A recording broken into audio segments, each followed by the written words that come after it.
As we each think about what we each have to give in this moment, I want to thank the U.S. history, the history department, the U.S. history team. And I want to turn it over to Juliet, who's going to take over the next portion of this. Thank you so much for your attention. Thanks, Travis. Hi, MA. I'm going to jump in. We are here in large part because the white supremacist killings in Atlanta, tragic on their own, also seem to be serving as a flashpoint, drawing national attention finally to a pattern of ongoing violence. And as the current U.S. history teachers, Stella, Caroline, and I are here to offer the community a bit of historical context, our goal is to highlight very briefly the long history of anti-Asian sentiment and violence in our country alongside age-old acts of activism. For the next about 10 minutes, maybe a little shorter, we hope to emphasize that both discrimination and resistance are part of the legacy we inherit as an American community today. The U.S. history team began this year by acknowledging the impact that our courses had on students in the past as we'd come to better understand from those of you who wrote about your experiences on Instagram. We owned and we own that we've not always been effective in helping our community practice how to have conversations about race and other categories of oppression. We also identified that we wanted to be very intentional this year. We began by committing to leaning into discussions about race and by acknowledging that there would be times when tensions would rise.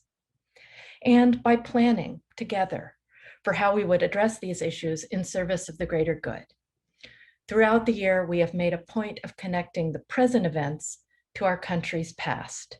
We want, as Japanese American activist Yuri Kochiyama urged us, to remember that consciousness is power, consciousness is education and knowledge, consciousness is becoming aware, because tomorrow's world is ours to build. So today we find ourselves in the wake of shootings in Atlanta. Unchecked racism led to the deaths of Soon Chung Park, Hyunjung Grant, Soon Cha Kim, Young A Yu, Delana Ashley Young, Paul Andre Michaels, Xiao Jie Tan, and Dao Yo Feng. I want to acknowledge their lives and that this case highlights the complex realities in which we all live and operate. Their deaths seem to serve as a microcosm of how race, class, gender, and citizenship status all intersect.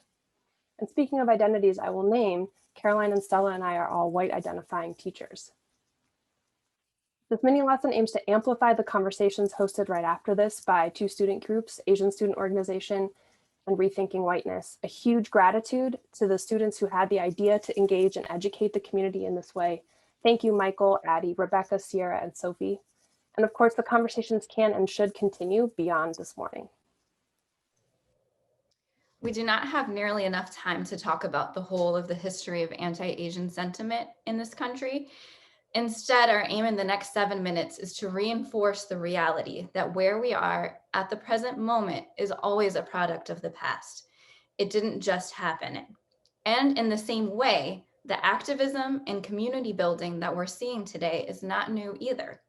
Our history is rich with examples of Asians, Asian Americans, and Pacific Islanders who pushed back against injustice and oppression in all its form.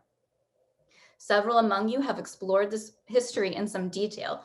For example, Sebastian wrote the following in a research paper for US History.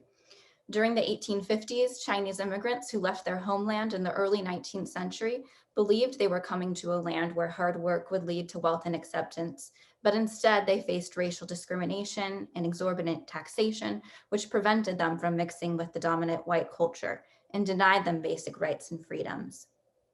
Another student, Ashley, in her Legacies of Reconstruction project, traced discrimination against Chinese Americans from the Reconstruction era, as depicted in this political cartoon from 1870, through former President Donald Trump's racist tweets and utterances about the coronavirus. Another student, Anissa, centered her work on the ways that Chinese immigrants resisted white supremacy in the 19th century. Chinese immigrants advocated for their equal citizenship in the federal court system. They wrote letters to Congress and prominent newspapers. And as we see on this slide, they went on strike. Right now, several juniors are researching the legacy of stereotyping and fetishization of Asian women as part of their final projects. Their research is reflected in an op-ed published yesterday in the New York Times, tracing the history of Asian female subjugation as far back as the 1860s, when Chinese girls and women were auctioned at the San Francisco Wharf and sold into sex slavery or forced prostitution. Historians see a clear link between the ideas that motivated and justified US imperialism around the world and the consequences of dehumanizing, infantilizing, and fetishizing Asians of all genders, which then fueled a raging industry of sex work. Plus, the narrative around this industry erases the agency of the people involved and minimizes responses to violence. Significantly, resistance spans the same time frame. From Wu Tianfu and Dolly Cameron, who organized sex workers in San Francisco in the 1870s, right up to Red Canary's song doing work in New York and internationally today. Anti-Asian violence has surged in the past year, and activism in the community has been on display in recent months, but neither are new. This timeline is by no means comprehensive, but we hope it does reveal that violence and discrimination, the red tagged events, against persons of Asian descent are a part of the fabric of our nation's history. You can also see in blue on this visual the long history of activism, resistance, and cross-community organizing in and on behalf of Asian American communities. I want to draw particular attention to the diverse Asian American women on this timeline who organized across lines of race, class, gender, sexuality, and political ideology. In 1982, Lily Chen, a working class Chinese immigrant, spoke before the American public after her son's brutal murder, urging the justice system to consider his killing a hate crime. Her words sparked movements and organizing for equal justice within the Asian American community. Others sought social change through the dismantling of unjust systems rather than working from within them. Grace Lee Boggs saw that her liberation as an Asian American woman was tied to the liberation of Black people in Detroit and joined the Black Power movement. Yuri Kochiyama experienced political awakening after being held with her family in one of the incarceration camps for Japanese and Japanese Americans during World War II. She dedicated her life to pan-ethnic social justice and human rights movements and saw Asian American political activism as closely linked to the work of Malcolm X and the anti-Vietnam War movement. These women serve as models for how social change occurs and remind us of this important history of activism led by Asian American women. Here again, it's worth reflecting, as Kathy Park Hong urged us to in a recent interview in The Atlantic, that we have far to go. This is typical of this country, she noted, and particularly of white America, to not really focus on racism, and I would add here the history of racism and resistance, unless it's sensationalized in some way, unless there's a viral video or someone gets murdered. She also reminds us that progress is slow, noting, however, that the fact that anti-Asian violence violent incidents are being documented and that people are talking about them is a kind of progress. When the history department spoke to you all about the history of white supremacy that led to the insurrection in the Capitol, Derek rightfully noted our specialty as historians is not the present or the future. That said, as educators and historians, we are deeply invested in using our understandings of the past to inform the present and future. We believe this work is essentially connected to the MA mission statement. It is about thinking, questioning, and creating, and taking up the responsibilities of education in a democratic society.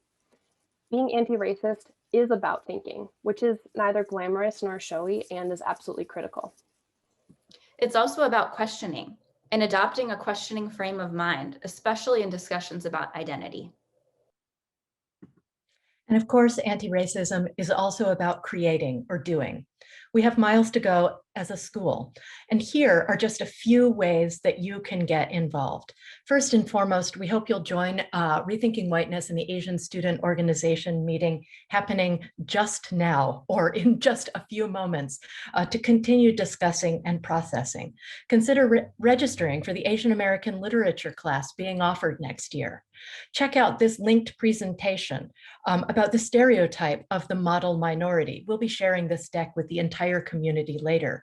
Read some articles from the English 3 team or consider these resources offered by Mandarin teacher Yenshen Wang. No matter what, we hope that you will join us in thinking, questioning, and creating.